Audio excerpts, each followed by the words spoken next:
Добро вечер за сите гледачи на програмата на продукција Аристон онлайн. Во живо сме на YouTube. Сега се наоѓаме во салон 1919, култен центар во Скопје. Овде, само што и напоменав на присутната публика, ова е пето предавање поред кое што го организираме со неформалниот културно-уметнички колектив Аристон. Денес ни е гостинка кој сношти Радко Мартиновиќ од Хрватска, па ја замолувам да го поздравиме со еден аплауз за почеток. Hvala. Inače, čisto jučer sam rekao, pa ću danas ponoviti, neke stvari njega razumijem, neke baš i ne, vjerovatno vi još manje razumijete mene, ali pokušat ću koristiti sporije priče definitivno i koristiti internacionalne, a ne međunarodne riječi. Jel? Tako da, pazio sam jučer koliko sam mogao, ali u nekom trenutku prestanem paziti, pa onda se bacim na hrvatski jezik zapravo, a neke stvari se naravno razumiju više, neke manje, ali evo, trudit ću se. Sve je super i posle kога ќе имаме прашања од публика, доколку има нешто нејасно, јас сум тука за да преведам или да дополнам ако треба. Океј, започнуваме. Окултниот петок 13. Читаме од книгата Имагинариумот на доктор Сонзе, објавена во 2016 година, пред 10 години. Стравот од петок 13. доаѓа од Фрига, Триска и Декафобија. Фрига е името на нордиската божица на плодноста, од која што доаѓа името на петок, а Триска и Декафобија е значењето на стравот од бројот 13. Параскеви Декатриафобија е комбинација од старите зборови параскеви со значење петок и Декатреи со значење 13, кои што кога се додадат на фобија, кој што се дефинира со значење страв, може да се означи стравот од петок 13. Како термини, овие се дефинирани во почетокот на минатиот век, а во мејнстрим културата се појавуваат кон средината на истиот. Зборот петок, Friday, од англосаксонски води корен од Фрик, која што била божица во нордиската митологија. Таа била жена на Один, кралот на нивните богови, и била божица на љубовта и на бракот. Кога се родил син им, богот на светлината и доброто, Балдер, Фрик ги натерала сите живи организми да се заколнат дека нема да го повредат најомилениот меѓу нив. Сепак, како случајно пресметала дека едно мало растение е премногу кревко за да го повреди син им и не му побарала заклетва.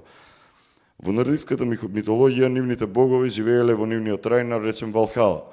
Таму, една ноќ пред вечерата, откако Балдер имал серија кошмари, лукавиот Локи, преобразен во млада девојка, ја прашал Фрик дали на вистина таа направила се за да Балдер остане жив за секогаш. Откако одговорила како на запад од Валхала имало една билка која што сепак е опасна за измачениот сонувач и рекла на девојката која што била Локи преправен дека е премногу млада за да го добие одговорот. Тогаш на софрата на 12 нордиски богови се појавил непоканетиот Локи. Навредувајќи ги сите, вклучително и Один, создал вистински хаос на вечерата. Успел безмилосно да го измами слепиот ход, богот на темнината, така што откако го прашал зашто во хаосот не фрла ништо кон Балдер, а тој одговорил дека бидејќи е слеп и не може да го види, па и нема ништо при рака за фрлање. Тогаш Локи му дал гранка од отровната билка и така овој се губил собствениот брат. Локи бил врзан за веки веков, а темната земјата паднала во темнина. Ден денес во Франција има агенции кои што нудат кваторзиеме, 14 човек, доколку по некоја случајност на некој состанок или вечера се соберат точно 13 души. На 13 октомври 1307 година било масовното апсење на темпларите, наредено од кралот на Франција, тогашниот крал на Франција, познат како Филип Убавиот, и обвинил членовите на ова друштво за ерес, разврат, различни недоличности и друго. Завиновни биле прогласени само во Франција и во ниедна друга земја. Стотици витези, војници, свештеници и останати темплари биле затворени или убиени. Ова е само уште една историска случка поврзана со петок 13. Маскирани со крстот, овие витези ги почнали нивните така наречени свети војни 2 века порано, напаѓајќи и палејќи го заманот Монсенјор во Франција, каде што живееле тогаш најголемите еретици, катарите, потомците на нашите богомили. Во еден стар египетски мит, за кој што ни раскажал Плутарх, богот на подземјето и вегетацијата, Озирис бил убиен од брат му Сет, кој што по ова му го распарчил телото на 13 дела. Изида или Изис, жената на Озирис, воочи направила гроб според неговите идеални димензии, но сепак сакала да го склопи телото и заедно со сестра му на Сет и Анубис барале низ цел Египет. потрагата била успешна и ги собрале сите парчиња, но сепак нешто недостасувало. Го немало фалусот кој веќе послужил како храна на некои риби. Сепак Изида направила копија на делот кој што недостасувал. Ден денес во Египет има празници посветени на копијата, а не целиот свет споменици, тоа се познатите обелисци. На небото го имаме созвездието Орион, кој што според древните текстови најдени во пирамидите се смета за вешаното ловиште на Озирис. Пред 40 и кусур години, тоа е кога е пишувана книгата, значи пред пола век и повеќе, била неуспешната мисија на американците во нивниот обид да се запозна и истражи Вселената. Токму на 13 април 1970 година се случила првата експлозија на вселенското летало со реден број 13. Истото било пуштено во лет 2 дена порано, точно во 13 часот и 13 минути. Постојат многу отсликување на бројот 13 во историјата на многу земји, но најмногу на Соединетите Американски држави. Таму имало 13 први колонии, 13 звезди на нивното прво знаме, наместо денешните 51. Имало 13 подписници на Декларацијата за независност. Ден денес има 13 линии на знамето, 6 и 7 црвени и бели. На пирамидата која што е представена на американскиот долар има 13 скалила. Орелот, над орелот има 13 звезди, во едната канџа орелот држи 13 звезди, на маслиновото во гранче во другата канџа има пак 13 звезди и 13 линии има на штитот на американскиот орел. Уште еден куриозитет е дека, например, Френклин Рузвелт избегнувал состаноци со 13 луѓе и секакви активности на петок 13. Окултниот петок 13 за некои луѓе носи позитивни чувства, за некои негативни, за некои индиферентни. Го одбравме овој датум затоа што ни се поклопи соодветно со нашите распореди кои што ги имаме. Па сега по синотешното представување, бидејќи ово оди во живо на YouTube, прво да му кажам добре дојде на Радко, ти благодарам што си овде и да ни кажеш како си помина во Македонија до сега во овие 24 часа. Aha, pa to sam već, dok ti nisi bio, onda smo te ogovarali, da. Pa ništa, spomenuo sam da sam bio među ostalim lokalitetima na Kokinom i on mi je ostavio nekakav najveći utisak, tako da definitivno bi to istaknuo s obzirom na sve, nekakav i lokaciju i ono što si ti rekao, energiju koja se osjeti, ja nikad skoro ne osjetim nikakvu energiju, tako da sam možda kriva osoba za to, ali na ovom lokalitetu s obzirom i na visinu i na pogled koji se pruža i nekako bio je čak ovako topol vjetar, mislim da je apsolutno sve se može povezati. S tim da su nam prethodile neka ekipa koja je vjerovatno imala zanimljivije djelatnosti na Kokinom, nekakav Djeda Mraz i neke starije gospode su istrčavale od ozgora, tako da ne znam... Pozdrav ako gledate. Ne znam što su radili iskreno, ali vidio sam da im je bilo zabavno, očigledno. Da, sve u svemu, kažem, odlično je bilo, danas smo bili na nekim drugim lokalitetima, tako da, evo, odlično iskustvo i moramo obići neke druge lokacije sljedeći puta kad budemo. A što se tiče, da, petak 13. nisam iskreno razumio, baš pretjerano, razumio samo 13. kad kaže 13. To sam uhvatio neke stavke kod sebe u knjizi, sam spomenuo petak 13. u kontekstu Filipa Lijepog i Templara, naravno, to je nekako najpoznatija priča. Templari su mi u samom središtu knjige i mislim da su Templari izvrsna ta poveznica između staroga i novoga svijeta sa samom knjigom, pa evo, kažem, to je jedini put da to spominjem, ali neke stvari sam razumio, da bilo tu dosta nekakve simbolike brojeva i slično, ali da.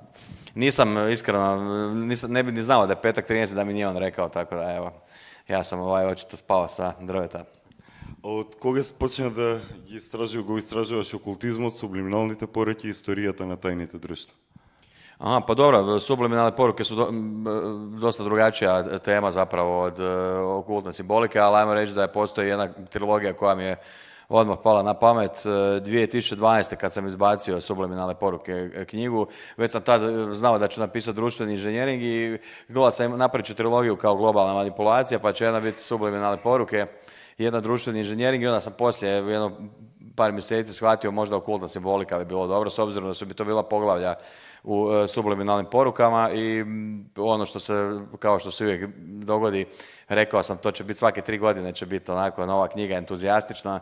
Na kraju je subliminalne poruke izašla 2012. 2017. društveni inženjering, a 2025. odnosno 2024. krajem 2024. tek okultna simbolika, tako da mi je trebalo puno više godina nego što sam se na početku zamislio, ali mislim da sam to cijelo vrijeme proučavao, ono, još od djetinjstva su mi te teme bile zanimljive. Kao kaže tvoj prijatelj Mišak, ja sam generacija tvoj prijatelj Mišak. Pa da, kažem, bio je kod vas u kontekstu. Ja sam generacija koja je odrasla na Davidu Icku, tako da mi smo ona generacija koja, dakle, ima, mislim, pričali smo to u nekim podcastima, generacija koja je odrasla na Denikenu, generacija koja je odrasla na Carlosu Castanjedi, generacija koja je odrasla na istočnjačkim mudrostima tamo u kraju 80-ih, onda dolazi generacija Dosije-X-a, tu sam ja već se uhvatio za, ja sam i Martin Misteri, odnosno Martin Misterija, kako se zove, vjerovatno kod vas u prijevodu, to sam isto uhvatio, ali mislim da sam punokrvna generacija Davida Icka, dakle da su ove priče koje su danas dosta popularne, su meni isto tako bile interesantne i imao sam priliku, kažu, čovjeka i upoznati i to mi je bilo jedan od bitnih stavki, a isto tako sam imao priliku upoznati Graham Hancocka, pa sam onda preko njega uvijek, još sam kod dijete, imao sam nekih 9 godina kad je izašla ona knjiga Hancock i Boval, Tajna svinge, ja mislim da je prevedena na hrvatski, onda je bila i Tajna Oriona nešto i onda su 3 knjige te izašle, bilo su u gradskoj knjižnici tamo odmah nakon rata i onda sam praktički prve knjige koje sam čitao kod dijete, osim lektire što su nas prisiljavali, su bile knjige od Grahama Hancocka, nešto kasnije, naravno David Icke. Onda kako sam čitao te knjige, došao sam do nekih drugih knjiga koje su mi bile interesantne, Tajna svih epoha od Manly P. Halla i Tajna povijest svijeta od Jonathana Blacka, to su mi bile nekakav uvod u temu okultne simbolike. Onda sam naravno pomislio, pa jako puno znam, pročitao sam ove 2 knjige, znam otprilike kontekst. Počeo sam čitati druge knjige i vidio sam da zapravo nemam pojma, jer Manly P. Hall odlično piše, jako je lijepo strukturiran i vrlo interesantan autor zapravo, ali shvatio sam da ima puno širih i dubljih tema, pa sam onda naravno, ko je sljedeći autor koji počete čitati, Aleister Crowley, o njega sam pročitao više manje ono što je prevedeno na hrvatski, pa sam to ubacio u priču, a onda sam shvatio, ok, pošto neću sam sudjelovati u tajnim društvima, magijskim redovima, definitivno, onda jedini način da nešto otkrijem su izvori, a ovo su sve sekundarni izvori, dakle, on ili iz prve ruke on priča svoja iskustva, ili pročitao sam to tamo i tamo, i onda sam počeo čitati njihove izvore, a to su najčešće grimori iz srednjega vijeka, onda sam si počeo kupovati naručivati sa Amazona po jedan grimori, pa kad je bilo zanimljivo, došli su mi prijatelji, neki su katolici, vjernici, i onda kad su vidjeli policu, pola knjiga s pentagramima, bafometima, pa su Bože sačuvaj, bila je, dok ja njima objasnim za što su mi te knjige, nema veze, bolje da mi gledam u neku utakmicu, pa, ali uglavnom da, skupio sam cijelu policu, praktički danas imam dosta tih knjiga i počeo sam čitati, vidio sam zapravo nekakav širi spektar cijele priče, počeo sam čitati one novije knjige drugih autora, ima ih, hvala Bogu, dosta ih je prevedeno u Hrvatskoj, čak i više u Srbiji, rekao bih. Srbi su jači u toj ezoteriji, ja bih rekao, onako da u Hrvatskoj ima par izdavačkih kuća, ali manje, i s vremenom sam si počeo puniti nekako znanje, kažem, imam tu privilegiju, pa sam podcast mogao zvati neke praktičare, pa su mi dolazili i slobodni zidari, odnosno masoni, pa su mi dolazili bogumili, pa su mi dolazili ovi, pa su mi dolazili oni, onda sam kroz razgovore sa raznim praktikantima dobio neke dijelove slagalice, puzle koje nisam imao do tada i kažem, mislim da je nekakav konačni rezultat ova knjiga na kraju dana koja je, evo, stvarno sam se potrudio oko toga i pročitao sam, naravno, da sam počeo čitati apokrifna evanđelja, agnostička, koja su odbačena, pa sam onda ušao u tu priču, pa sam onda ušao u priču drevnih civilizacija i zapravo podnaslov knjige Okultna simbolika je tajna povijest zabranjenih učenja. Zapravo na kraju dana je ovo više manje povijesni presjek, nekakva skrivena povijest, nalik ovom što sam spomenuo, Jonathan Black i Manly P. Hall, ali dosta drugačije, iz drugačijeg kuta napisana i dodane su stvari koje, naravno, njih dvojica nisu napisali, Jonathan Black jer je pisao više manje o antici i nekoj pred i post antici, dok je Manly P. Hall, jednostavno čovjek je umro praktički nije doživio 20. stoljeće na način na koji ga mi možemo doživjeti. Onda sam zapravo nadodao neke stvari koje oni nisu ni pisali. To je naravno i ezoterija pred nacističku Njemačku, ona nacistička ezoterija, magijska društva kojima su pisali i oni Helena Blavatsky i slično, ali naravno nisu doživjeli njihovu punu ekspanziju, kao što je recimo hermetički red Zlatne zore koji mi je prilično zanimljiv, Ordo Templi Orientis isto tako interesantan, s obzirom da imaju dosta te ceremonijalne magije u praksi. Onda sam naravno, kad sam o tom pisao, onda sam počeo pisati i o situaciju u Americi, s obzirom da je Aleister Crowley bio pred Summer tamo nakon Drugog svjetskog rata. Počeo sam proučavati ljude kojima je ostavio svoje magijske redove u ruke. Naletio sam na jednog eminentnog gospodina Parsonsa koji je u međuvremenu postao inženjer u NASA, počeo raditi te zabranjene, čak i za Aleistera Crowleya, zabranjene rituale. Te rituale je radio s jednim drugim gospodinom koji mu je onda kasnije preoteo ženu, pa se oženio za njegovu ženu, to je L. Ron Hubbard. L. Ron Hubbard je čovjek koji će kasnije izmisliti ili osmisliti scijentologiju i napraviti scijentološku crkvu. Dakle, onda sam vidio koji su korijeni scijentološke crkve, pa kad sam vidio koji su korijeni scijentološke crkve i tako dalje i tako dalje. Dakle, konstantno kad se nešto novo sazna, dobije se nekakav novi dio slagalice.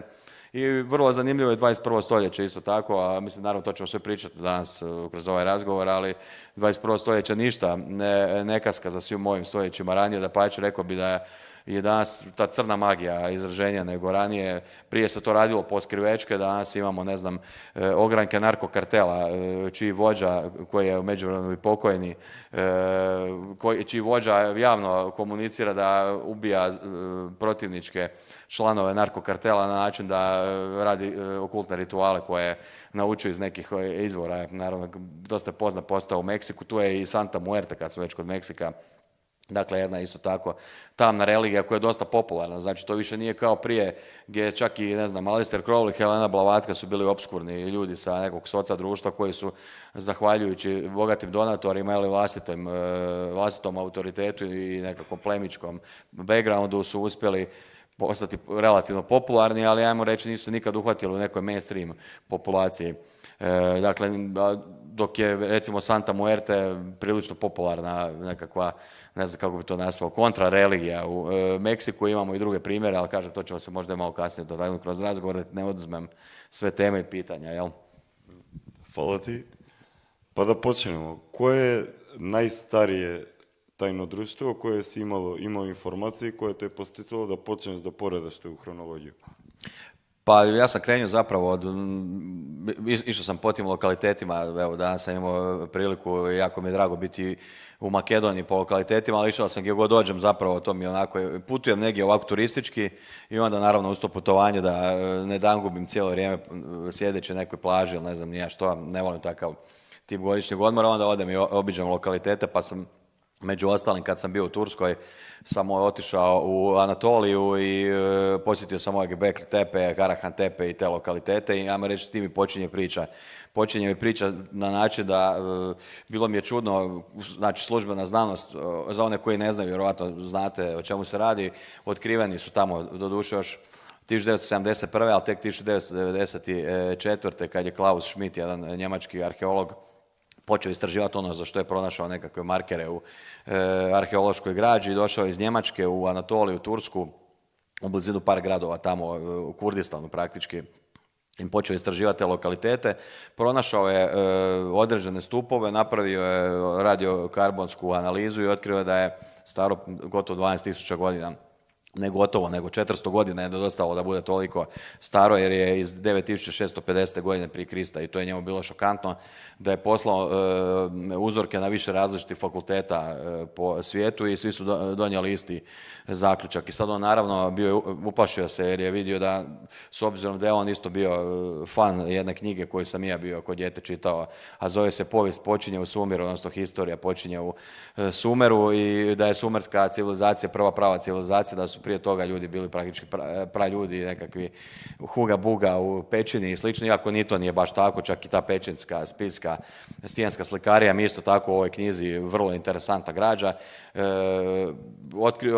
Otkrivena je jedna nova kultura ili civilizacija, kako god to nazvali, koja ima odlike zapravo ne samo civilizacije, nego jedne simboličke priče, dakle razvijene i simbole i razvijeno astroarheološki taj spektar, dakle kako gore, tako dole, nekakav povezano sa zvijezdanim nebom i sve se da, i povezuje se i sa velikim potopom, povezuje se i sa ledenim dobom, dakle apsolutno sve o čemu smo cijeli život sanjali kad smo čitali, kažem, Graham Hancocka 90-ih, sad se odjednom otkriveni lokaliteti koji apsolutno sve stavljaju pod istu košaru, naravno i Kokino, ja bih rekao da je u toj priči, ali ovo je ipak drugačije s obzirom da su Göbekli Tepe uradili praktički hramove doslovno ničega i to što je interesantno, što je mene zapravo kopkalo, to su radili lovci sakupljači koji nisu imali konje, vi morate znati da su konji po službenoj znanosti, ja sad ne kažem da to nije priča, mainstream znanost kaže konji su pripitomljeni 2200. godine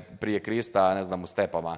U Mongoliji prije toga ili nismo jahali konje, ili smo jahali konje koji su bili nepripitomljeni pa su nam bježali, ili smo, treća opcija je možda da smo jahali konje koji su izumrli u međuvremenu pa nemamo dokaza. Dakle, to su nekakve. Dakle, nismo jahali konje, nismo imali nijednu pripitomljenu životinju tada. Nismo imali poljoprivredu u tom trenutku kada je Göbekli Tepe bio nastao. Dakle, nije bilo ničega i onda je, kaže službena znanost, po meni dosta smiješno, došla skupina neukih golobradih ljudi koji su okolo bauljali, doslovno skupljali plodove, napravila najsofisticiraniju građevinu, odnosno građevine, kako ćemo kasnije saznat, u sljedećih 5000 godina.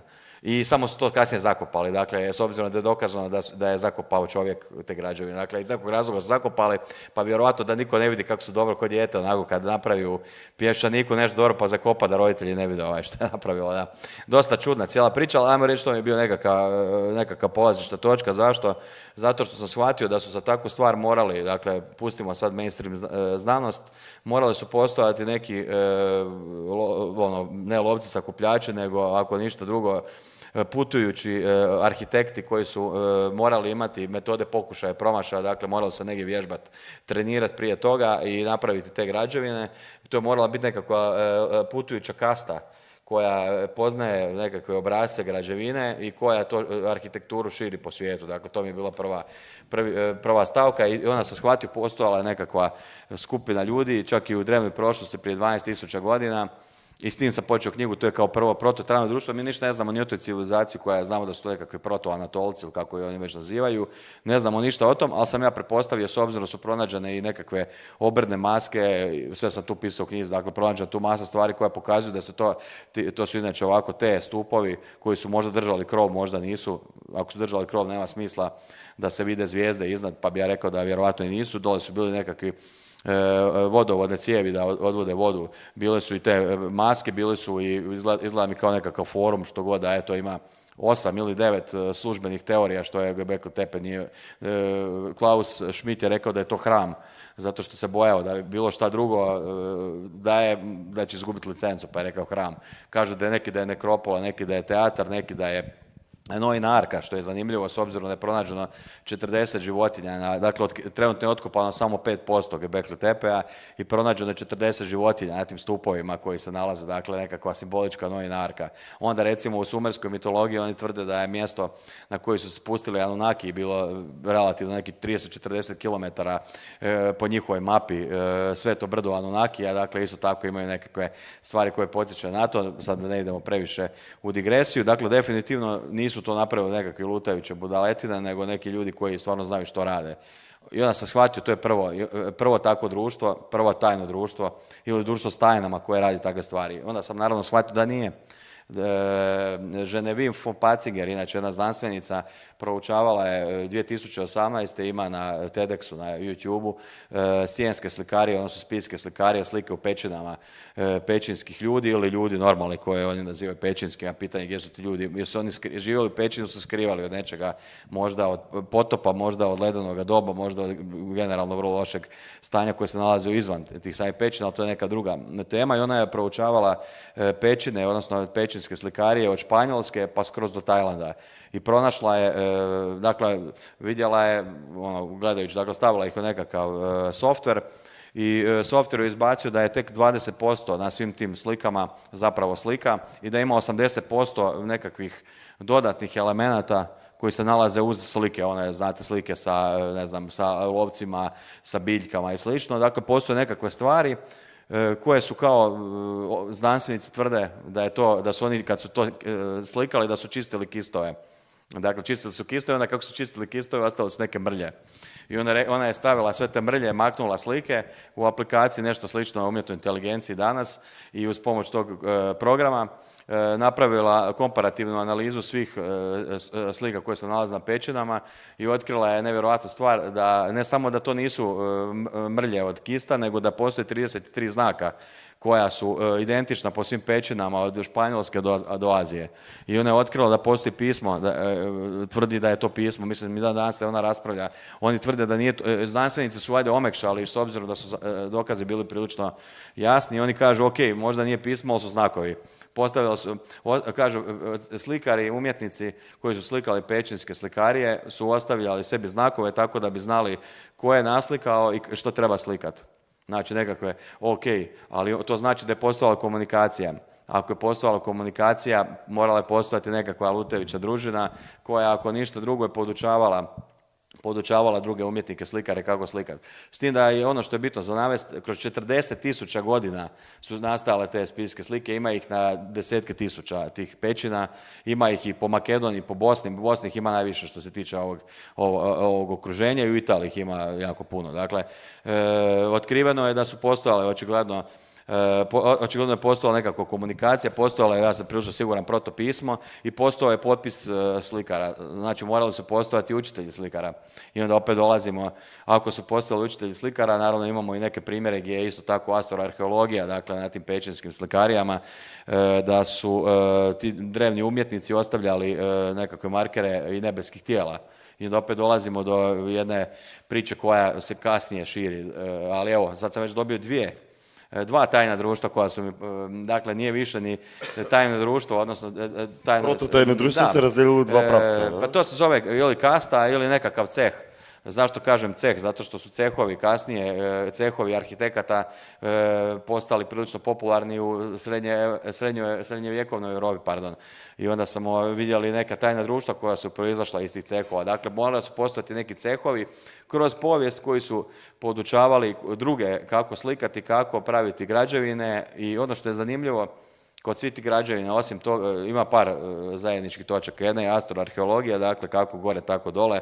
Promatrali su zvijezdano nebo, pokušavali su ga preslikati na arhitekturu, na generalno plohe koje su radili i na simbole koji su se tamo nalazili. To je cijelo vrijeme jedan leitmotiv. Drugi leitmotiv koji je isto tako bitan je sveta geometrija koja je praktički nastala nastankom civilizacije. Dakle, otkrili su kogod da je to otkrio, tvrdi se da je to Pitagora otkrio, ali dokazi su puno stariji od Pitagore, tako da se prilično sigurno, ja sam to pokušavao to i dokazati, znao za svetu geometriju puno ranije. Pitagora je ili ju je ponovno shvatio, prepoznao je u nekim obrascima, ili ju je sam dodatno doradio, ili ju je sam prenosio kao što kažem u ovim knjigama koje sam spomenuo kod Manly P. Hall, Jonathana Blacka, njihova teza da je on bio i sam član jednog od tih tajnih društava i da je samo prenosio znanje, dodatno ga je sofisticirao kroz svoje formule matematiku i kroz svoju školu Pitagorejaca. Jel?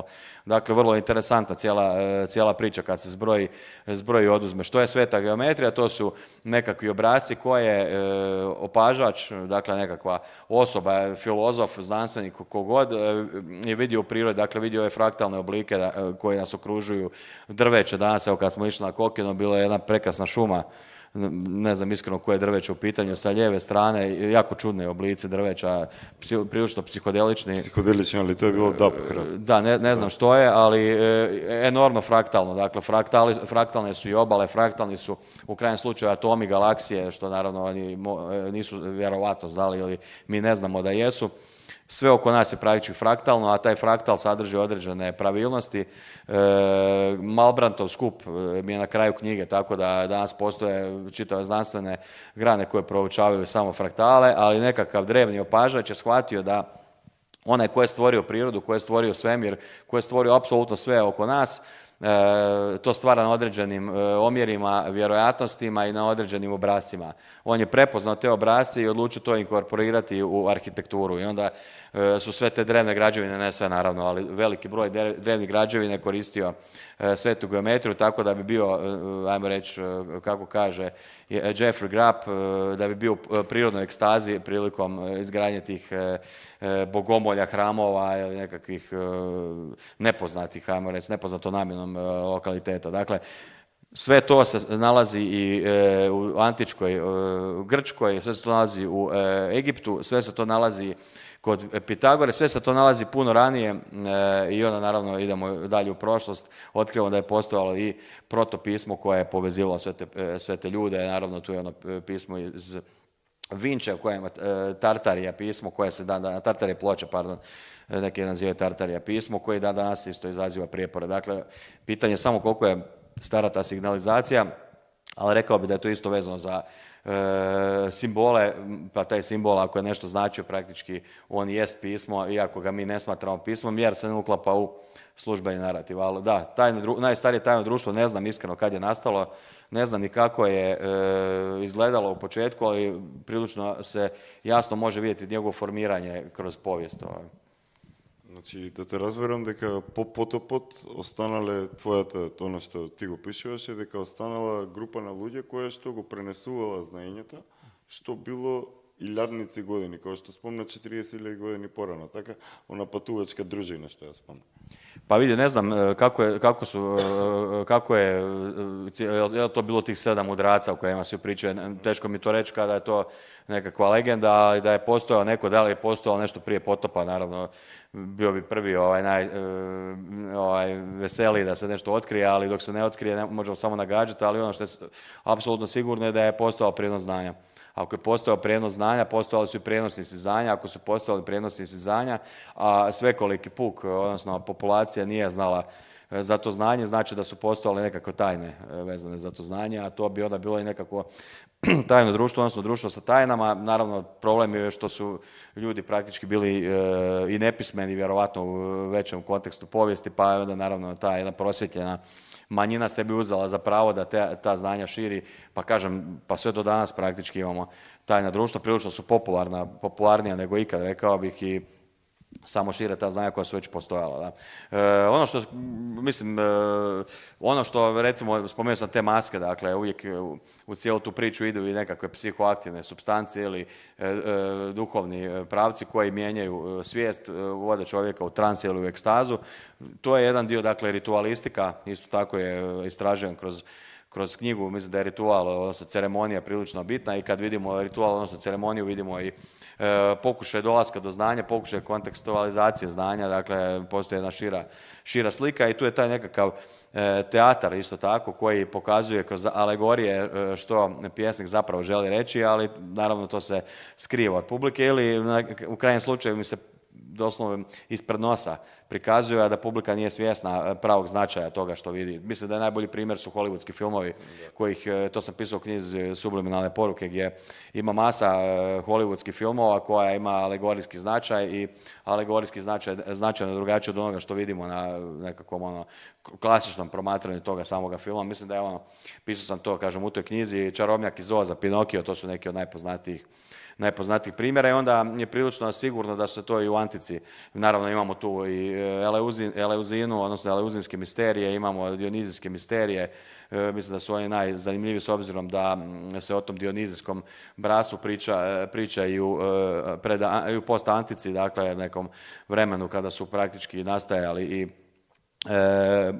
Templari, a nešto ranije i ove arapske kuća mudrosti, recimo u Kairu i slično, dakle neka arapski hubovi za izgubljeno znanje, hermetisti kada su počeli nastajati isto tako, spominjali su se ti dionizijski graditelji koji su bili prilično interesantni, imali su naravno i ovaj kult Baha, odnosno Dioniz, imali su bakanalije, dakle sve ono što proizlazi danas, vidjeli ste film Eyes Wide Shut vjerovatno i to je zapravo ta nekakva varijacija na temu, dakle postojala je tu i seksualna magija, postojala je i alegorija kroz javni nastup gdje su radili javni nastup koji se sviđa publici, a publika ako nije inicirana ne može shvatiti puni značaj samoga nastupa. Imali su skrivene kodove sa nekakvim rukama ili mislim s bilo čime zapravo kojima su se sami sebe prepoznavali jesu li članovi ili nisu. Dionizijski graditelji, kako samo ime govori, su poznavali pitagoreanske omjere, dakle poznavali su svetu geometriju, a dosta toga je vezano i za izgradnju Solomonovog hrama koji je opet priča za sebe. Dakle, imamo par tih magnum opusa koji su zapravo poslužili kao nekakav simbol izgradnje svih ostalih hramova kasnije. Jedan je velika piramida, recimo, jedan je Solomonov hram, a drugi su ti antički hramovi koje su navodno dionizijski graditelji gradili i sve je to kad se zbroji, dakle, ta tri korpusa, velika piramida, odnosno piramide generalno, velika piramida je uzor, gdje su se poslije spojile u gotičke katedrale u Francuskoj, dakle, nekakav isto tako konačni rad ovih koji su se pripremali za to dosta dugo i tu dolazimo do Templara, do Petka 13. i slično. Dakle, Templari su imali jedno široko pojasno znanje i trudili se dobiti što više informacija o svim tim umjetničkim pravcima. Naravno, kažem, što je se dogodilo kasnije prilično zanimljivo, ali bio sam evo nedavno i u ovome, kako se zove, Rosen Chapelu u Škotskoj, u blizini Edinburgha, stvarno fascinantna građevina, to je nekakva templarska građevina u nekoj podmakloj fazi nakon progona, jel? I stvarno je fascinantno koliki broj simbola ima tamo i koliko je nekakvih zanimljivih stvari, mislim naravno i ono koketiranje, su li templari prešli ocean puno ranije prije nego što je to učinio Kolumbo i ekipa, jesu li to učinili Vikings, dakle imaju pojedini dokazi za to, ali mislim da je tu puno više ove klasične priče iz knjige koju sam isto čitao kao dijete, Sveta krv i Sveti gral, dakle jedna ovako alternativna priča o kršćanstvu. Vrlo interesantno, jesu li templari vjerovali u takve stvari? Naravno, Filip Lijep ih je optužio da su štovali Bafometa, i to je jedan od razloga zašto su ih odlučili progoniti, pobijati i slično, konfiscirati im imovinu u krajnjem slučaju, što je po mnogima dovoljno samo po sebi bilo, jel? Da, mislim da je tu njihovo znanje bilo puno šire od toga i da su sačuvali ne samo svoje znanje, nego sve ono znanje koje su prikupili iz najviše arapskog svijeta. Dakle, Arapi su konzervirali znanje, prije njih je bilo, prvo je bilo to Pitagorejci, pa Platonisti, pa nakon toga Dionizijski graditelji, pa nakon toga, ajmo reći, širi se znanje po nekakvim okolnim dijelovima carstva, Rimskog carstva u ovom konkretnom slučaju kasnije.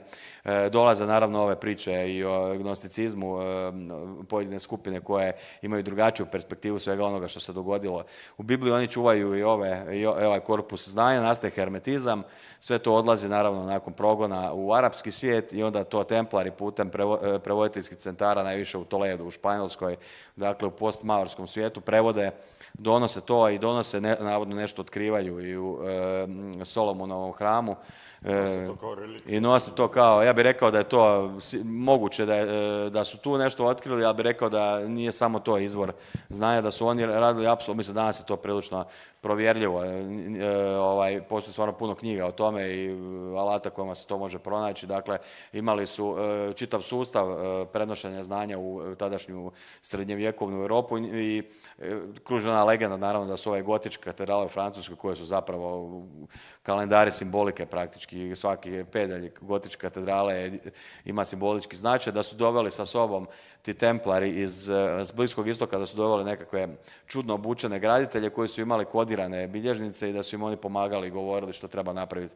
Ja bih rekao da je to više ovako simbolički prikaz, nekakva legenda, jer nisu nužno morali dovesti njih, mogli su dovesti njihove knjige, prebaciti ih u Toledo i u Francusku na ta dva velika prevoditeljska centra i to prevesti i na sebi razumljiv jezik, odnosno razumljiv jezik cehovima koji su se tada rađali u Francuskoj, graditeljskim cehovima koji su onda počeli graditi gotičke katedrale. Inače, spomenuo sam te cehove više navrata, oni su preuzeli te neke legendarne stvari od dionizijskih graditelja, počeli su koristiti skrivene poruke i pozdrave, počeli su raditi putujuća predavanja, dakle išli su od grada do grada i učili su druge svom kodeksu vrijednosti, dobivali svoje članove koji su morali prolaziti kroz stupnjeve, dakle kroz stupnjevanje, kroz nekakvu inicijaciju, dakle prva 3 stupnja pa nadalje, i onda su kroz to stupnjevanje dobivali određene informacije o samoj arhitekturi.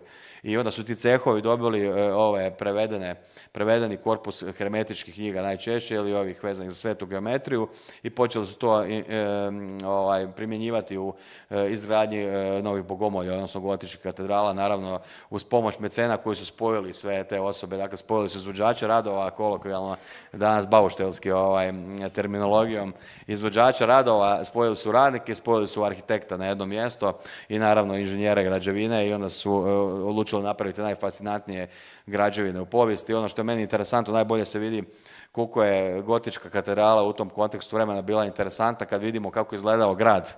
Dakle, imaju slike umjetničke gotička katedrala u izgradnji i oko toga nekakve ostale građevine. Te građevine su često, katedrale su često rađene u nekakvom ili centru grada ili u nekakvom finijem dijelu grada, pa ono izgleda dosta onako skromno. Ovo izgleda kao da je doslovno šaka u oko koliko je veća magnituda kvalitete izgradnje i same pompoznosti. Dakle, nevjerovatno i ostalo su do danas prilično dobro očuvan. Notre Dame je nažalost izgorio bio nedavno, ali će biti sigurno adekvatno obnovljen s obzirom da je već bio praktički kompletno pretvoren u 3D objekt, pa ga možemo prilično vjerno i vratiti nazad u prvotno stanje. Da, rekao bi da je zapravo put tajnih društava ne samo od Göbekli Tepe, nego možemo naravno reći je li velika piramida sagrađena tad kad je sagrađena. To je isto upitno, ko zna kada je i Solomonov hram sagrađen, sve to piše, ali pitanje je li on sad bio isključivo Solomonov hram ili su poput nekakvog printanja, rekao bih, slični simboli Solomonovog hrama preneseni svugdje. Ja bih rekao da čak i gotičke katedrale, mislim ne čak, nego postoje naravno knjižnice koje su pretvorene u knjige, da su rađene isključivo po nekakvim hramovima koji postoje po svijetu, dakle isto tako.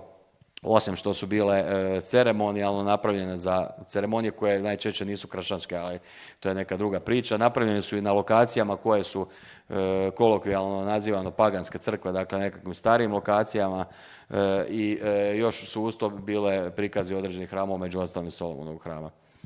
Tako da vidimo, mislim zapravo kroz povijest se vidi jedna ovako nevidljiva ruka koja ima dosta sličan način i simbolike i gradnje i mislim da je ta konačna agenda zapravo prilično slična, pričali o nekakvom hramu tajnog društva danas ili hramu tajnog društva u drevnoj prošlosti, s tim da su danas hramovi najčešće u nekakvim opskurnim prostorijama skriveni od očiju javnosti, tada su bili prilično javni, tada su se koristile čak i najpoznatije javne građevine za nekakve sumnjive stvari, rekao bih, da.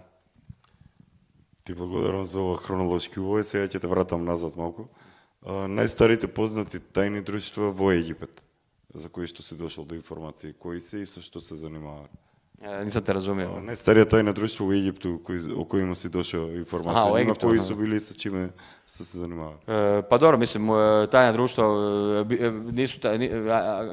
tajna društva, nisu to bila tajna društva. Evo, recimo, ajde, prvo tajno društvo o kojem se javno priča je bilo u Babilonu i recimo da ima nekakve sličnosti kao današnja tajna društva, s tim da moram tu istaknuti da i za Egipat i za Babilon, za Asirce, prije toga i Sumerane, koji su se što se toga tiče, te svećeničke kaste razvijali. Dakle, to je bilo sve više manje skriveno od očiju javnosti. Dakle, ti svećenici su radili ceremonije koje čak i da vidi prosječan puk populacija ne bi shvatili što se događa. To je bilo čisto za kralja koji je najčešće bio i bog i vrhovni vladar i sudac i vrhovni svećenik, sve u jednoj te istoj osobi. To je više manje on je skrivao od očiju javnosti, dakle morao se biti iniciran, morao se biti, ako ništa drugo, viša kasta, nekakva plemić, recimo, da bi uopće mogao pristupiti tome. Pa je onda sami, to sam naveo, da shvatite da su oni već bili tajno društvo, s obzirom da populacija nije imala pojma što se događa i sigurno ni njima nije bilo, neke stvari nisu bile jasne i poštivali su neke bogove, ali nisu poznavali zakonitosti iza samih bogova, je li to bog sunca, bog mjeseca, što su im ovi prenijeli, znali su, ali nekakve interne rituale nisu ni vidjeli. Onda što se tiče tajnog društva isto tako ne bi bilo puno tajno društvo iz ove perspektive kako danas gledamo, nego to bi bila nekakva varijacija svećeničke kaste u Babilonu, pisao sam ja čak i da je bila zabranjena. Zašto? Zato što su previše, nisu slagali sa vladajućim svećenstvom, smatrali su da se treba za te rituale koristiti zatvorenike i na prilično brutalne načine se treba ubijati za jednoga od bogova koji zahtjeva takvu žrtvu. Dakle, čak i tad glavni kralj je rekao da možda nije to dobro jer će se pobuniti populacija i nastat će nekakav doslovno svrgavanje kralje, postavljanje nove kraljevske loze, nekakva revolucija. Dakle, oni su već tada bojali da bi se takve stvari mogle dogoditi i onda su ovi njima iza leđa to radili s obzirom da su htjeli zadovoljiti, ne znam, nama su ti bogovi njihovi danas demoni u ovoj demonologiji koju sam isto tako spominjao u knjizi, pa onda recimo Baal, mislim dosta poznata danas, s obzirom da smo vidjeli ovu sovu Molok u Bohemian Grove, koje sam isto pisao nešto kasnije u završnoj fazi, dakle nekakve varijacije na temu. Oni su htjeli te krvoločne bogove u biti zadovoljiti i onda su radili brutalne krvne žrtve. Naravno, to je slična priča bila i u recimo Astečkom carstvu koje nam je dosta bliže, pa onda otprilike znamo kako to izgleda, ali nisu to bila tajna društva kao danas, jer je samo vladanje bilo tajno društvo, tako da su ovo bile isključivo nekakve, pa recimo crnomagijsko društvo protiv bijelomagijskog društva, odnosno nekakva varijacija na temu crne magije, na variaciju na temu bijele magije, ali sve to bila magija kad bi gledala s današnje perspektive. Sad idemo u Egipat, u Egiptu je bilo pa relativno slično tomu, tamo su različiti faraoni, pa onda i svećenstvo navlačilo svog interesa za određeno božanstvo. Faraon kada bi postajao faraon, počinjao bi uziv, dakle on bi uzivao određeno božanstvo u sebe i onda bi primio to božanstvo na danu krunidbe i onda bi nakon tog dana postanka faraona on bi postao praktički to božanstvo i onda bi tom božanstvu on gradio hramove. Tako da mi imamo različite hramove iz različitih perioda, različitih faraona, jer svaki, dobro, bili su naravno i trendovi, neki skupina faraona, ista loza je bila za iste bogove i slično, ali se to mijenjalo. Mislim, najradikalniji primjer je Amon, odnosno Eknaton, koji je ukinuo više boštvo i odnosno politeizam i uveo monoteizam kao takav i onda naravno danas najpoznatiji, ali to se cijelo vrijeme događalo i u tom politeizmu, dakle mijenjali su si bogove i onda su naravno i oni obavljali opet za javnost tajne rituale, jer to je znalo više manje svećenstvo i određen broj ljudi u carstvu nisu znali svi. Tako da kažem, tajna društva su se počela razvijati kasnije kada takve stvari, kada je sama inauguracija kraja, krunidba i generalno ostale ceremonije koje kraljevi rade su postale javne, pa su onda oni ipak jedan određen dio prikrivali od javnosti, a onda kasnije kada, mislim naravno najviše nakon Francuske revolucije, kada su se u potpunosti ukinule kraljevske loze, ukinulo se kraljevstvo u Europi, onda su takve stvari praktički gurnule iza zatvorenih vrata. Ali kažem da nije bilo potrebe, tajna društva su zapravo nastala nego u 15. 16. stoljeću se počela razvijati, nije bilo potrebe ranije, mislim ako ne gledamo škole misterija kao tajna društva, s obzirom da su i to nekakav oblik tajnih društva, iako nije ni to tipično tajno društvo, s obzirom da se dosta ljudi mogu priključiti tim školama misterija. Da, moglo bi se dosta priključiti tome, mislim to je nekakav ekvivalent masona danas u Americi, gdje praktički svako uz nekakav dobar kontakt može postati mason. U Europi je to malo konzervativnije, tako da nije baš tako, ali rekao bi da, nisu bila potrebna tajna društva na početku, zato što su ti ljudi koji su bili inicirani bili praktički jedini pismeni, pa onda je bilo nepotrebno nepismenim ljudima objašnjavati takve stvari, tako su barem oni gledali. Jel?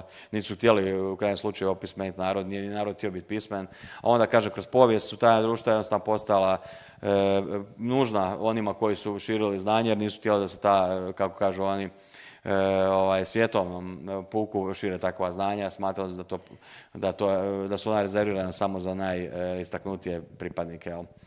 S tim da se i to mijenjalo, znači kroz povijest, prvo su to bile nekakve rodovne linije, dakle nekakve obitelji, plemići i slično, kasnije su to postali i bogati ljudi, istaknuti pojedinci, a danas su to nekakva intelektualna elita, rekao bih tako, ili ako ništa drugo, bogata elita, ne mora biti nužno intelektualna.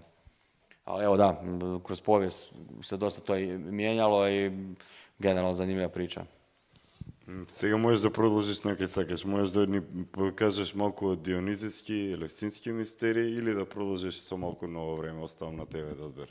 Aha, pa dobro, imam jedno poglavlje o tim antičkim misterijima. Ono što je interesantno, kod njih pisao sam neke pasuse o svakome, zato što su elementi tih antičkih misterija inkorporirani kasnije u, recimo, Rozenkrojcere, u masone i u sve ostala tajna društva danas. Dakle, postali su neki elementi kojima su se ovi bavili, ovi su to prepoznali i to su dodatno unaprijedili.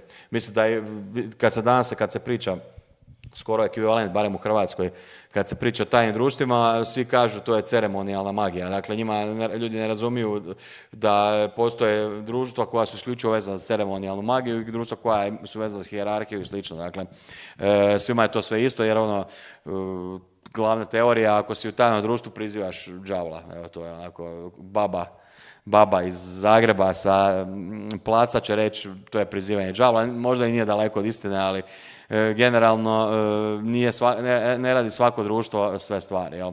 I onda su to grčki misteriji to prilično dobro distancirali, dakle imali su, kako ti kažeš, veliki mali misterij, pa su onda imali sve pučko veselje, imali su nešto rezervirano za profane i za inicirane. Pa da, za profane i za inicirane, ajmo reći tako. Iako je to profano, to je ono isto zapravo podrugljivi termin, ali dobro, nema veze. I da, uglavnom bili su jasno distancirali, svaki misterij je bio vezan uz određenog boga, a taj određeni bog i imao određene karakteristike, onda je u sebe vukao još dodatno određene karakteristike i slično. Onda su to kasnije ta društva koja se spomenuo, Rozenkrojceri prije svega, i masoni su to uzeli onako po cherry picking metodi, što im odgovara iz koje priče, ono za što su oni smatrali da bi mogli imati najveći efekt kod ovih polaznika i što bi ih moglo najviše približiti onom konačnom njihovom cilju, dakle nekakvom najvišem stupnju. Onda su počeli uzimati te dijelove iz različitih tradicija misterija. Tu je naravno i hermetizam kao jedna odvojena grana, gnosticizam isto tako, i sve to je preuzeto i dodano kasnije, dakle ima tu svega, spomenuo si, mislim da sam čuo petak 13, da si Katare spomenuo. Da, onda imaju i dijelovi katarstva, ja kažem, to je sve vezano za gnosticizam, dakle jedan onako kompot svih tajnih znanja je u tajnim društvima i nekakav učenik prolazi kroz njih sve na praktičnim primjerima, teoretskim primjerima i onda uči zapravo njihovu suštinu i na višim stupnjevima otkriva određene dijelove slagalice koje ranije nije mogao shvatiti da bi, kako kažu, naravno oni kažu je li to istina ili nije, prosudite sami, postao bolja osoba, bolji brat ili kako god nazivali svoga člana, da.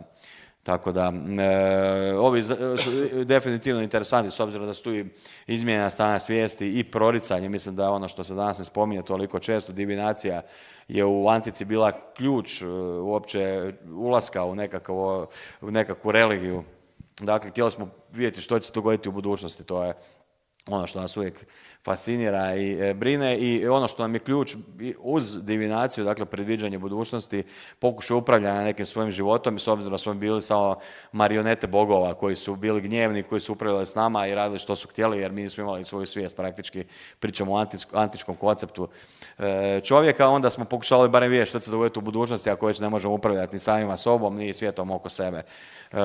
To je, kažem, proricanje bilo iznimno bitna stavka u tome svemu. Druga bitna stavka uz proricanje je i pokušala smo vidjeti što se događa nakon što umremo. Mislim da to danas možda ne provjeravamo što je Baba Vanga rekla, mislim da je ona isto tu negdje u blizini rođena, što je Baba Vanga rekla i što je ona predviđa, to nas možda toliko ne zanima, pa i vidoviti Milan ili neka vidovita, ne znam kako se već zove, Zorka iz kvarta. To nas toliko ne zanima, ne bavimo se ni čingom, ni tarotom, da bi sami na svom primjeru možda vidjeli neke stvari, to nas toliko ne zanima, ali nas zanima ono neposredno iskustvo što se događa nakon smrti. Sad dolazimo tu recimo kod Rozenkrojcera ili kod Slobodnih zidara, dakle, pokušaj kroz inicijaciju i nešto kasnije je da se učenik, odnosno imaju oni više naziva za svog polaznika, pokušava se pripremiti, dakle, kad umrem, prepoznat da sam umro i proći kroz te Bardo Todol stanja koja, ajmo reći, to se kolokvijalno zove tibetanska knjiga mrtvih, iako zapravo nema veze neke pretjerane s time.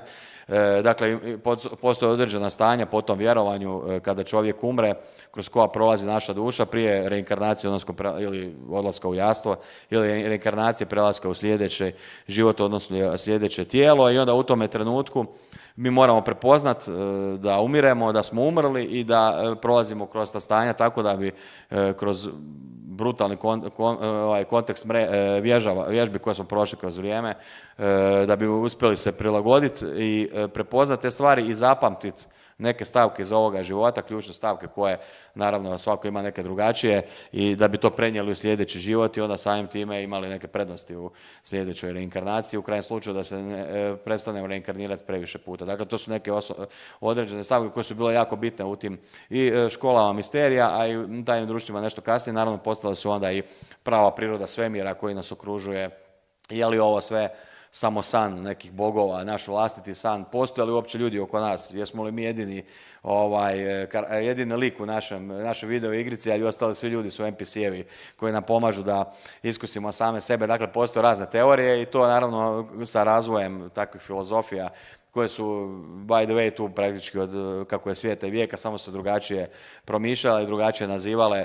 Mislim da je to jedan od ključnih elemenata koji se prolazi kroz ne samo škole misterije, ne samo kroz ta tajna društva, s obzirom da su tu i izvidni misteriji, dakle jedan egipatski misterij, imamo naravno i neomitrističke kultove, imamo tu razno sinkretičkih, danas smo bili Serapisa u Stobi, pa smo onda vidjeli Izidin kult, odnosno hram, vrlo interesantno, evo, da se, s obzirom da to ovako na plastičnom primjeru pokazuju kako se jedan kult širio kao nekakva vezivno tkivo između raznih vjerovanja kroz Rimsko carstvo u ovom konkretnom slučaju, zapravo stvarali i nekakvi novi bogovi poput Serapisa, tako da bi shvatili neke stvari koje sada cijelo vrijeme pričam, dok nije došao ovaj gospodin kojeg sam nešto ranije spomenuo, Hermes Trismegistus, čovjek koji je čovjek ili arhetip koji je spojio sve to u sebe. Neki kažu da je to i Aleksandar Makedonski, da je jedan od tih likova koji je zapravo praktički arhetip svega toga navedenoga. Hermes kroz ovaj skup knjiga koje je navodno on napisao, a ima ih jako puno i koje su napisane po uzoru na njega, koje su interpretacije onoga što je on napisao i svega, je napravio taj jedan novi veliki val. Tu je i ono što je dosta bitno, ja sam tu pokušavao, nastavio sam s jednom poglavlje o nekih 20-30 stranica kabala za početnike. Dakle, mislim da mi to najteže zadatak bio u životu, generalno, da neke najsloženije kabalistička učenja da pokušam sažeti za prosječnog čitača, što je dosta bilo teško, ali onda sam shvatio u biti, kad se te stvari uspiju nekako pojednostaviti do maksimuma, da je i kabala i hermetizam i sve ovo što sam naveo do sada, da ima nekakva slična uporišta u svijetu koji nas okružuje i zapravo je kad su to templari shvatili da postoje različita učenja iz različitih dijelova svijeta i kad se ona prevedu, pročitaju da imaju jako slične stavke, shvatili su da možda bi to trebalo napraviti određeno društvo koje će takve stvari podučavati. Naravno, to su prvo tajno društvo zapravo suvremeno su bili sami templari, jel? Onda kasnije se to sve nadopunjavalo, oblikovalo. Nisam spomenuo i alkemiju koja je isto tako bitna, isto tako interesantna, isto tako dolazi iz danas islamskog svijeta, ali zapravo tada je to predislamski svijet i početne faze islamskog svijeta iz tadašnje Perzije, iz raznih kalifata, dakle dijelovi svijeta koji danas možda nisu toliko otvoreni za nekakva egzotična učenja, tada su bili prilično otvoreni za takve stvari. Radili su čitave hubove, i Otomansko carstvo koje je nešto kasnije to radilo i ovi svi silni carevi, šahovi i ostali su radili, uvijek su pokušavali dovesti cijeloga svijeta učenjake koji su onda podučavali jedne druge, razmjenjivali mišljenja poput ovih Pitagore, Platona, Aristotela i ostalih. Dakle, počeli su razmišljati o određenim stvarima i taj stvari su zapisivale. Između ostalog nastala nastao je hermetizam, odnosno pretvorio se u ono što je kasnije postao, nastala je i alkemija, dakle isto tako jedna simbolička pa disciplina, možemo to tako nazvati, i sve ostalo.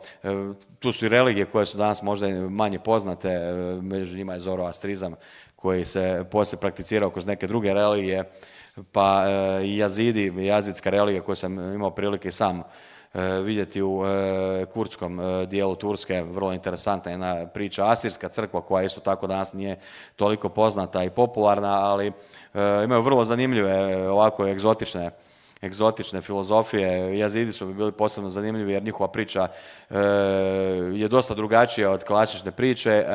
Kažu da je religija stara, praktički paralelno ide uz judaizam, odnosno židovsku religiju, stare tisućama godina, i tamo se tvrdi da je Melek Taus, odnosno jedan pali anđel koji je paon, izgleda kao nekakav spektar svjetla, da je zapravo došao tu kao odbačenik od Boga, da je stvorio ovaj materijalni svijet i onda nas je počeo učiti o određenim vrijednostima.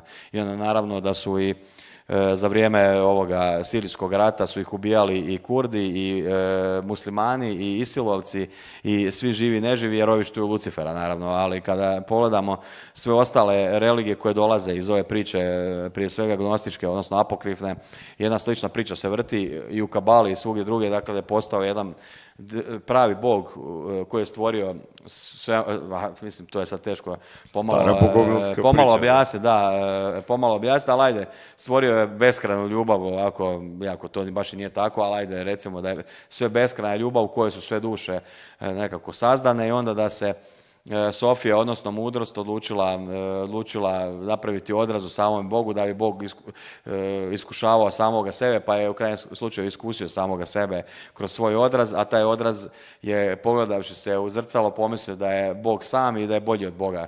I onda naravno odlučio se odmetnuti od Boga. Sad imaju tih 9 vrlo kompleksnih eona i sfera nastanka, ali... Ko da te slušam, izvini za tajna knjige na Bogomilite. Da, suma sumarum svega toga da je, evo da približim to nekako i kršćanskoj terminologiji, taj odbačeni anđel, pali anđel, odlučio stvoriti materijalni svemir i u taj materijalni svemir je sa sobom poveo ostale pale anđele i arkone po toj simbolici, a tu su pale i ljudske duše koje, ukoliko budu dovoljno visoko vibrirale, će izaći iz te iluzije materijalne, iz, kako danas kažu, računalne simulacije, jer je danas poznata teza holografskom svemiru, i da ćemo napustiti taj holografski svemir i postati dio pravoga svemira sa pravim Bogom, a pravi Bog zapravo pušta ovog Boga da radi što mu je volja, s obzirom da kroz njega iskušava jedan spektar kojeg nikada prije nije iskusio. Dakle, i to su zapravo, to je to templarsko učenje kojeg su templari onda kroz taj simbol Bafometa pokušavali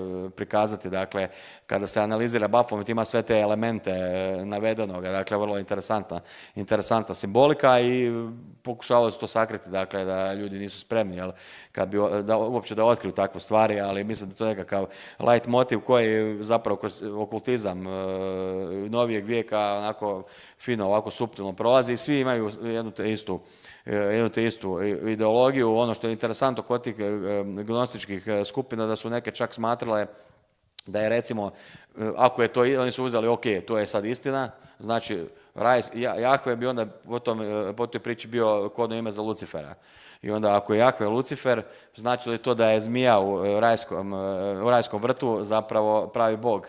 I onda da nam je pravi Bog kroz zmiju odlučio dati filozofska znanja i zabranjena znanja, tako da potkopamo ovoga lažnoga Boga i jednog dana uspijemo proći kroz iluziju ovoga svemira. To se zove gnostička sekta Ofiti, se zovu. Tako su oni, recimo, čisto da znate, to je jedna od,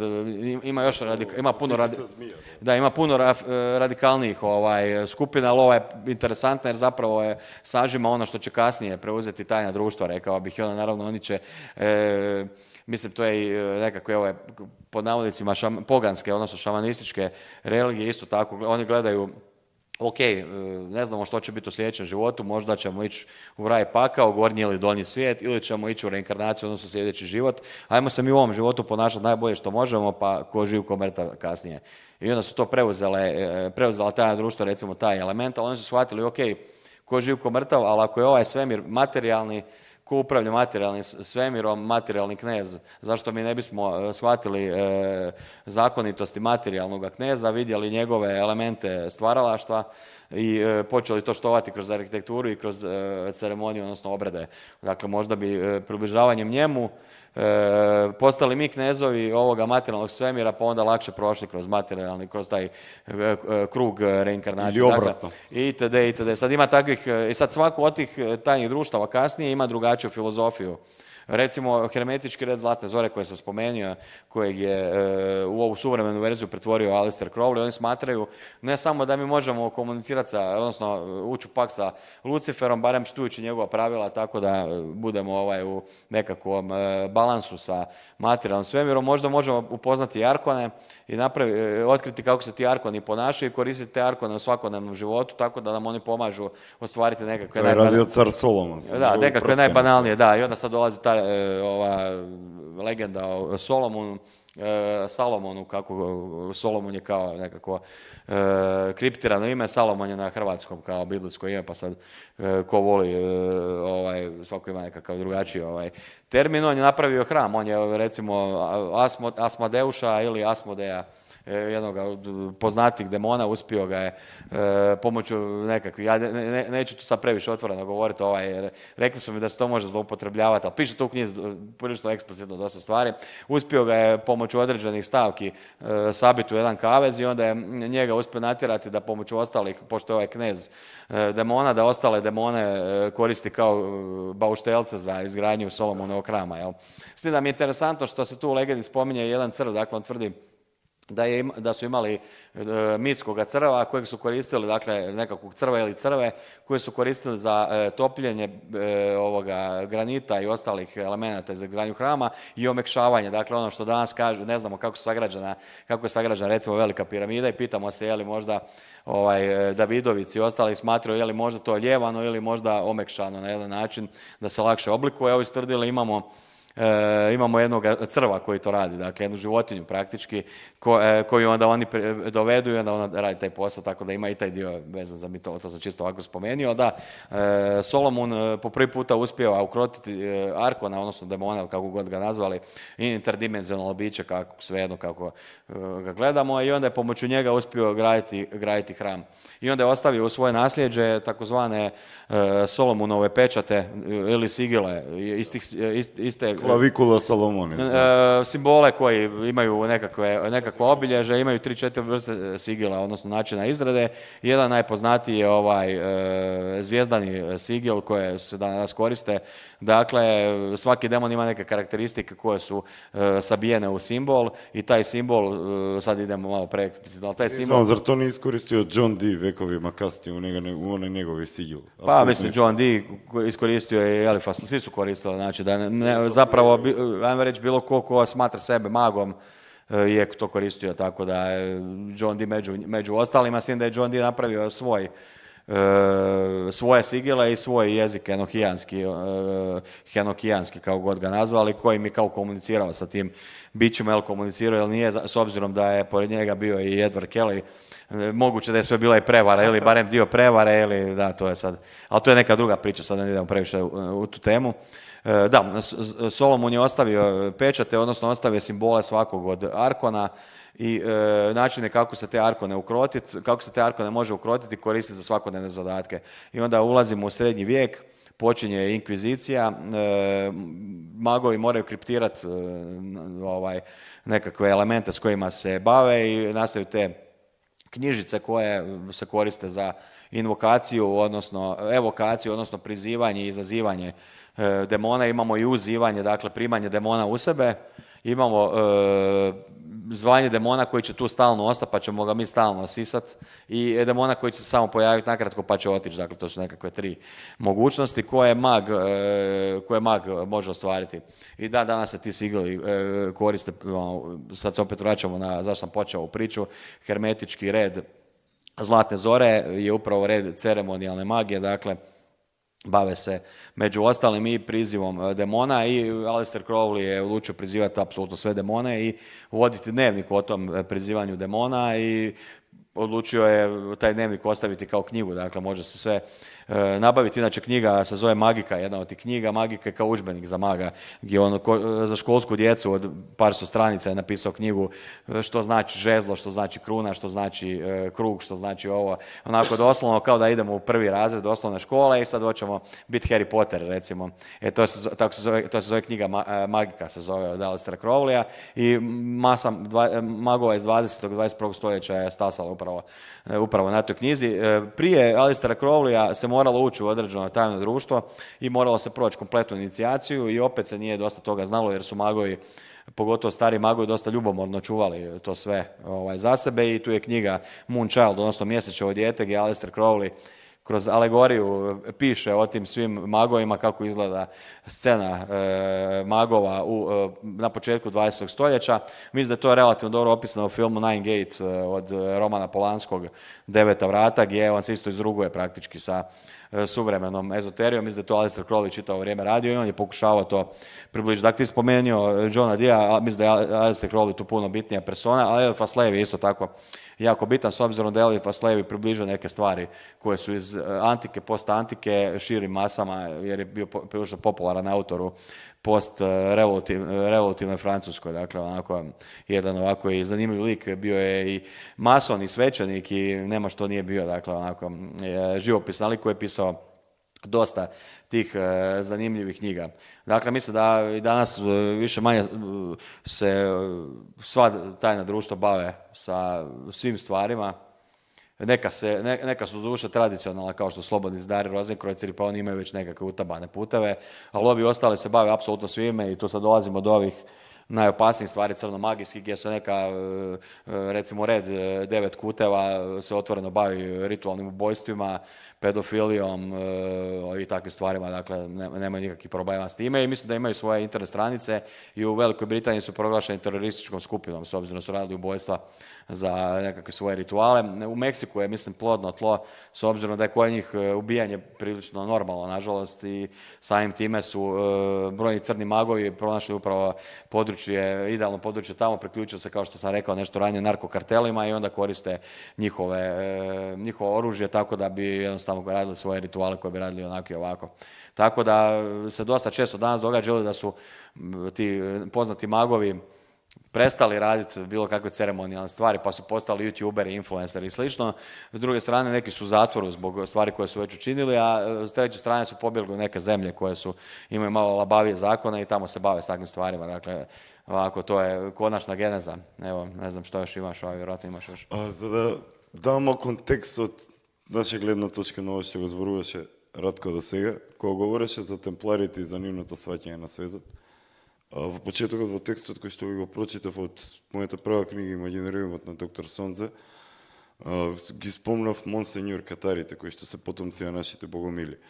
Сега кога читаме Кочорацин, например, богомилите, драговицките богомили, така натаму, она што не е достапно како литература, ќе видиме што Кочорацин ни вели да читаме ако сакаме да учиме за богомилите. Па кога ќе видиме тие автори од крај на 19 и почеток на 20 век, и кога таа информација ќе ја надополниме со онаа тајната книга на богомилите, реобјавена 1999 во Македонија Прима издавачката куќа, ќе увидиме баш ова што го говореше Радко, дека богомилите верувале, догмата е дека во почетокот била мртвата точка, привоченост биле силата на создавањето и силата на разрушувањето, дека целиот универзум, све што е живо, добро и вечно, го создал добриот Бог, односно доброто, а дуалноста е представена преку Сатанаил и неговото паѓање преку небата и постанување Сатанас.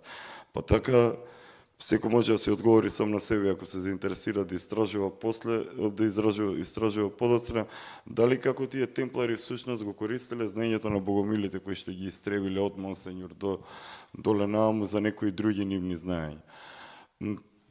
За да не пропуштиме некои теми кои што сметам дека биле интересни, како за, и ги има споменато во книгата, како и за публиката овде, така и за сите што не гледаат онлайн, би те прашал оние препознатливи 3 степени. Дали можеш да, јел можеш уочити 3 ступњева у различите тајни редове и друштва? Како мислиш? Да тоа што се код 3 ступњева од Čira Kalfa majstor, koji što da to može da se vidi i u starem misterijal, može da se vidi u nova društva i da je upek neka 3 skalijela su, za da se počne od početok i stigne do negdje. I da se to uočio na više mjesta ako pattern ili ne? Da, ne znam, nisam ti sad baš nešto povezao. Spomenuo si Bogumile, ajde proću Bogumile, pa ću onda malo procesuirati u glavi u međuvremenu. Da, Bogumile su interesantni jer su upravo ovo kako su, mislim, nisu društvo u kontinuitetu, dakle izgubili su nekakav kontinuitet, danas postoje, oni kažu bogumilski redovi, ali neobogumilski su to redovi zapravo i sad povlače tradiciju koja može i ne mora biti bogumilska. Ja, tako isto i masoni tvrde da je praktički njihov praotac Zaratustra, Zoroaster, kako god ga ko nazivao, i onda tvrde da su iz drevnog Egipta povlače.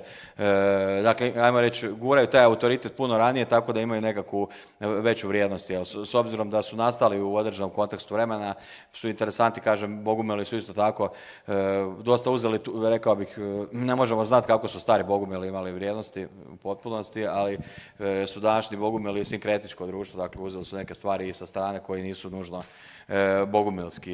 bogumilske vrijednosti. Jel? Tako da dosta tih redova je napravilo prilično sličnu stvar. Jer kod njih su bili, oprosti, 3 stupnjeva u stvari. Da, ne znam. 3 levela su i kod njih isto. Da, ne znam, to te nisam baš nešto shvatio, ali hoćeš mi objasniti kasnije, da. Okej. Da. Pred da dojdeme do praćanja do publika, bi go zamolio Ratko da ni kaže za ono što je... Bi go zamolio Ratko da ni kaže za 19. i 20. vek, tajните društva во 19. и 20. век, односно бидејќи во сегашно време гледаме дека тајните друштва всушност се јавни, а ритуалите што ги прават се тајни. Па така да зад затворени врати многумина веруваат дека се влечат некакви конци и се решава судбината на светот, на луѓето и така натаму, па ако би сакал да ни ја предочиш развојот и хронологијата на тајните друштва во последните 2 века, те молам. Pa dobro, da, spomenuo sam Elifa Salevi, Alistaira Crowley, Helena Blavatsky, mislim, isto tako jako bitna osoba. Meli Pihola sam spomenuo kao autora knjige, isto tako jako bitan teoretski slobodni zidar, odnosno mason. Tu su, ne znam, Saturnovo bratstvo, recimo, dosta popularno, Scientologa sam spomenuo, Hermetički red Zlatne zore je do danas prisutan, ali mislim da sad kad to sve zbrojimo, oduzmemo, ta društva su i dalje onako dosta popularna, kažem, dosta njih su youtuberi, pa pričaju dosta otvoreno stvari koje rade. Seksualna magija je postala prilično bitna, isto tako, ali ona društva koja su najbitnija možda nisu nam i dalje, nemaju YouTube kanale i ne pričaju javno čime se bave. Alex Jones je, mislim da već opjevana priča, otkrio, odnosno uletio u Bohemian Grove i snimio to sa kamerom. Ja rekao bi da je to nekakva moderna era razotkrivanja tajnih društva. Nakon toga se otkrilo da oni imaju tamo nekakve, mislim, dosta youtubera sad u međuvremenu bilo u Bohemian Grove, recimo Tyler Oliveira je to sve snimio i više njih je snimilo. Ima i ta sova, čini mi se da se ne okupljaju više kao što su se okupljali nekoć i sad dolazimo do tih suvremenih, odnosno modernih tajnih društava ili skupina koje ne poznajemo. Spomenuo sam Davida Icka, da sam ga čitao prije kad sam bio klinac i pisao uvijek o jednom liku koji se zove Jeffrey Epstein, tad još tamo kraj 2000-ih nama nije bio pretjerano poznat, ali uvijek bila priča da se tu odvijaju nekakve stvari u pozadini i mislim da je on najbolji primjer s obzirom da se sad priča isključivo o njegovoj mreži koju je radio i ovim Epstein failovima, dakle koji je sve involviran u samu mrežu, ali manje se priča o samim aktovima koje su oni tamo radili, osim ovih seksualnih delikata. Dakle, imamo, recimo, primjer, vidjeli ste onu nekakvu bijelo-plavu građevinu sa zlatnom kupolom koja mu se nalazi na otoku. Ko Grčko zna.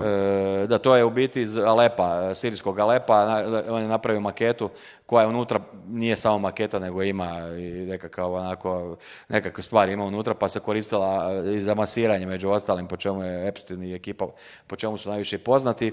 To je najstariji masažni centar, inače, kako kažu, turska kupelj se to kod nas naziva, iz antike, odnosno iz prapovijesti, ali te kasnije postala ta kupelj.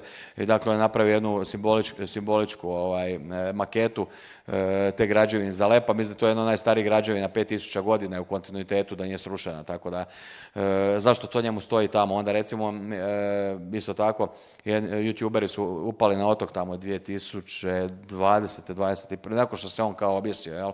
Odnosno nakon što ga je neko ubio, oni su upali na otok, snimali su stvari, našli su cerade koje su poskidali sa predmeta, sa nekakvih ormara i slično, i našli su na jednu veliku trofejnu stolicu koja izgleda onako puna nekakvih kostiju i prilično je velika kao nekakav tron, i tu su nekakvi obredni ovi klasični mediji poput štapa, odnosno žezla, poput krune itd. Dakle, očigledno da su postojale nekakve ceremonije kojih ni mi danas nismo svjesni i koje ljudi nisu generalno svjesni, i s obzirom da i taj put od te njegove građevine tamo pa do tih ceremonija, bio je jedan i ovako sunčev sat, bila je ta maketa i slično.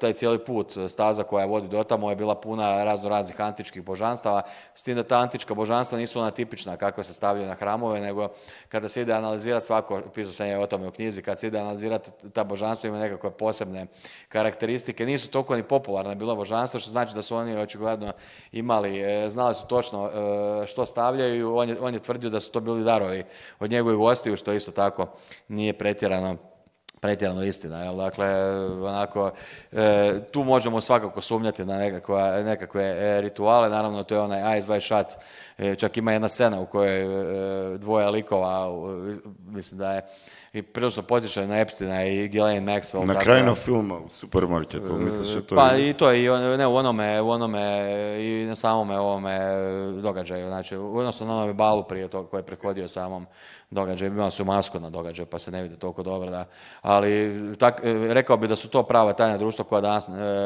u toj mjeri ne poznajemo pa ne možemo nešto puno govoriti, možemo samo reći da se sigurno sastaju, jel? Ali ova klasična tajna društva su nekako, pa neću reći pase, ali postoji velika mogućnost da se sve razotkrije, a vidimo da se i s ovim stvarima takve situacije događaju, jel? Neki su pisali knjige o tome. Mislim da je to, ako ćemo gledati, nekakva najradikalniji oblik seksualne magije, to upravo što oni rade, dakle, sa maloljetnim osobama. Tu je krvna žrtva koja je dosta bitna. Ja sam stavljao u knjizi, nisam se to namjerno previše spominjao, niti ću, pa ako bude htio pročitat će zašto rade upravo krvnu žrtvu. Aleister Crowley i ostali autori su to sve naznačili, zašto to uopće radilo još tamo od Babilona pa nadalje. Dakle, postoje jasni razlozi zašto, a sad kažem, nije ni toliko ni bitno, ali ajmo reći da se koriste kao nekakvi dodatni alati za kontakt sa određenim entitetima, jel? Tako da piše sve fino, onako, samo treba pročitati mislim da nema tu nekih ni društva s tajnama, ni tajnih društava zapravo danas, jer više manje je sve dostupno na internetu, dostupno je sve u bibliotekama i sad vi jedino što trebate učiniti je otići u antikvarijat i kupiti neku knjigu i pročitati, jer kažem, prilično su eksplicitni već dosta dugo vremena, ako ne kroz ono što sami rade, onda fenomenološki, kroz ono što je neko radio kroz povijest. Aleister Crowley piše i kako je malo dijete prilagao entitetima svoje, kako je ženu žrtvovao itd. Tako da se sve može naći, samo treba naći gdje. Jel? Da, i čovjek malo ako želi naći informacije, treba i da čita knjige, a ne da traži samo na YouTube, zato što je sad sve dostupno kroz digitalne i one antikvarne biblioteke i tako dalje. Pred da preminemo na pitanje iz publike ovdje, što je poručio na svi oni koji nas gledaju online, zato što da napravimo ova poruka, pa ugasimo stream, pa idemo sa pitanje iz publike ovdje. Pa ne znam šta bi preporučio iskreno. Da, jedino što mogu reći, ako neko želi knjige, mislim da je to možda neko pitanje koje ostaje u zraku, teledisk.hr, web shop, tako da je sve dostupno, šalju u dosta zemalja, mislim da je to neka najbolja opcija kao nekakva informacija. Evo. I hvala što ste naravno gledali, jel, to je... Поздрав до сите, ви благодарам за вниманието. Книгите на Радко се достъпни преку teledis.hr. За достава во Македонија слободно можете да ни спратите порака на социјалните мрежи или да коментирате со ваши информации под ова видео, по што ќе ве контактираме. Така да ви благодарам на сите. Сте живи и здрави. Се гледаме наскоро на следни предавања втората половина на април. Гледате го каналот на продукција Аристона, сега ние продолжуваме овде со прашања од присутната публика.